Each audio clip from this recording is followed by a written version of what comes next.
اعوذ باللہ من الشیطان الرجیم بسم اللہ الرحمن الرحیم نحمده ونصلی ونسلم علی رسولہ الکریم سبحان اللہ فاعوذ باللہ من الشیطان الرجیم بسم اللہ الرحمن الرحیم سبحان اللہ خشک شاخوں کو تازہ گلاب دیتے ہیں، عہد پیری کو پھر سے شباب دیتے ہیں۔ کیا بات ہے! یہ بہت ساری روایات ہیں مصنف ابن ابی شیبہ کی، مصنف ابن عبد الرزاق کی، یہ ان سب کا خلاصہ میں آپ کے سامنے بیان کر رہا ہوں کہ خشک شاخوں کو تازہ گلاب دیتے ہیں، عہد پیری کو پھر سے شباب دیتے ہیں، پڑھ لے درود ان کی ذات پر، غفلت نہ کر تو اے غافل، خدا کی قسم تیرے سلام کا وہ اب بھی جواب ہے۔ محبت سے پڑھیں الصلاۃ سارے پڑھو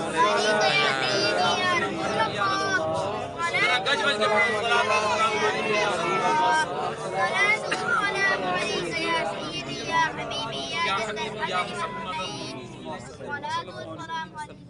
دو سے تین منٹ مجھے کہا گیا، انشاءاللہ میں اسی میں اپنی بات کو مکمل کروں گا۔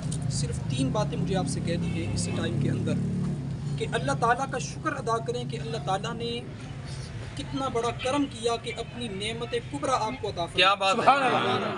نعمت عظیمہ آپ کو عطا فرما دی ہے کہ اس کے بارے میں پیارے آقا امام الانبیاء صلی اللہ علیہ وآلہ وسلم فرماتے ہیں کہ اللہ نے فرمایا لولاک لما خلقت الافلاک لولاک لما خلقت السماوات والارض، کہ اے حبیب اگر میں تیری ذات کو نہ بناتا تو پھر اس پوری کائنات کو نہ بناتا۔ اللہ تعالیٰ نے اپنی بہت بڑی نعمت ہمیں عطا فرمائی، اور میں آپ کو بتاؤں کہ آپ کے حبیب ان کا حسن کیسا تھا، ان کا جلوہ، حضرت حسان بن ثابت رضی اللہ تعالیٰ عنہ۔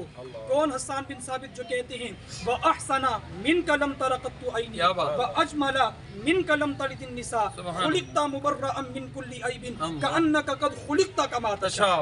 وہ حضرت حسان بن ثابت وہ فرماتے ہیں کہ جب ہم حضور علیہ السلام کی بارگاہ میں حاضر ہوتے اور چہرہ مصطفیٰ کا دیدار کرتے تو کیسے کرتے؟ کہتے ہیں کہ ہم اپنی آنکھوں کے سامنے ایسے انگلیاں رکھ لیتے تھے۔ یہ بڑی کام کی بات ہے، اللہ نے آپ کو کیسی نعمت عطا فرمائی۔ سبحان اللہ۔ آنکھوں کے آگے انگلیاں رکھ لیتے اور انگلیوں کے درمیان جو خلا ہوتا ہے نا، ایسے ہم ایسے حضور کا دیدار کرتے تھے۔ وجہ کیا ہے؟ فرماتے ہیں ہمیں ڈر تھا کہ اگر ہم ڈائریکٹ حضور کے چہرے کو دیکھیں تو ہماری آنکھوں کا نور ختم ہو جائے۔ اللہ، نورانیت کی وجہ سے ایسا نورانی چہرہ ایسا۔ اور حضرت جابر والی حدیث ہم کیسے بھول سکتے ہیں؟ حضرت جابر بن عبداللہ انصاری رضی اللہ تعالیٰ وہ فرماتے ہیں کہ ایک رات 14ویں تاریخ تھی اور چاند اپنی پوری آب و تاب کے ساتھ چمک رہا تھا، میں حضور کی بارگاہ میں حاضر تھا۔ اب میں کیا دیکھتا ہوں؟ میں کبھی حضور کے چہرے کو دیکھتا ہوں اور کبھی 14ویں کے چاند کو۔ صحیح روایت ہے، یہ صحیح سند کے ساتھ ہماری کتب میں موجود ہے۔ فرماتے ہیں کبھی میں حضور کے چہرے انور کو دیکھتا ہوں، کبھی میں آسمان کے 14ویں کے چاند کو دیکھتا ہوں، اور دل ہی دل میں سوچ رہا ہوں کہ بھائی حضور کے چہرے انور کا نور زیادہ ہے یا آسمان کے چاند کا؟ سبحان اللہ۔ فرماتے ہیں آخر میں یہ کہنے پر مجبور ہو گیا کہ چاند سے تشبیہ دینا یہ بھی کوئی انصاف ہے؟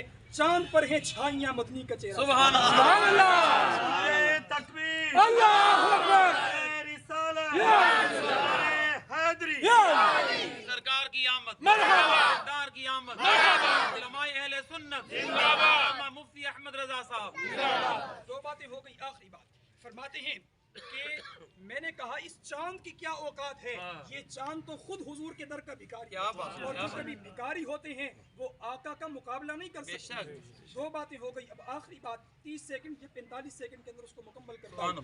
یہ بہت بڑی بات ہے اور یہ عام مجمع کے سامنے نہیں کی جا سکتی، آپ اس شاقان نبی بیٹھے ہوئے ہیں اس لیے بات کر رہا ہوں۔ حدیث پاک میں آتا ہے کہ ایک مرتبہ پیارے آقا امام الانبیاء صلی اللہ علیہ وسلم نے ایک لباس زیب تن کیا اور اس لباس پر سرخ رنگ کی دھاریاں بنی ہوئی۔ سبحان اللہ۔ سرخ رنگ کی دھاریوں والا لباس پیارے آقا نے زیب تن فرمایا۔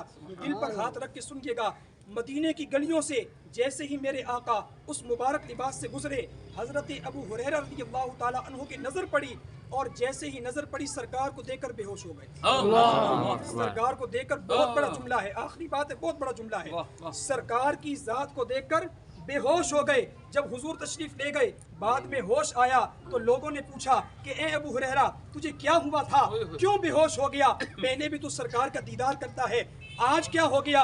تو انہوں نے ایک جملہ بولا، جملہ بڑا سخت ہے، شریعت نے زبانوں پر تالے لگائے ہوئے ہیں، لیکن آج حضور علیہ السلام کی ولادت کی برکت سے میں یہ جملہ بول رہا ہوں. اللہ تعالیٰ ہمیں سمجھنے کی توفیق عطا فرمائے.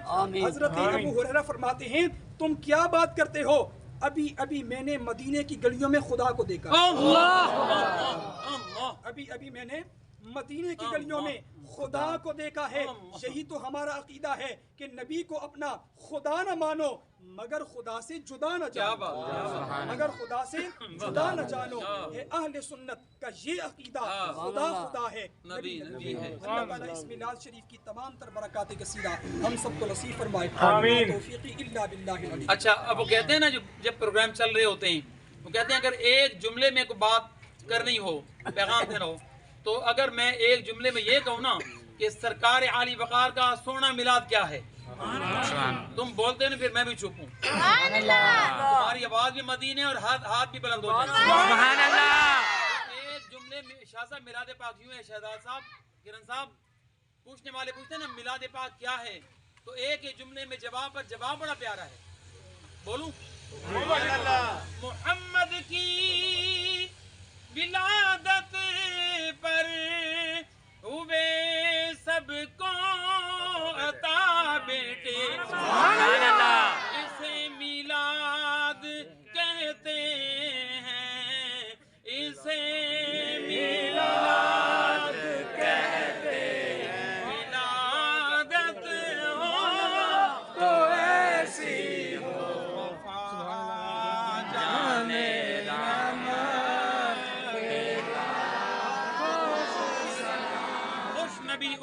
خوش نبی امتی. تم یہاں یا نبی کہتے ہو، مدینے سے میرے نبی فرماتا بولو امتیوں کیا ہے. ہم کہیں یا نبی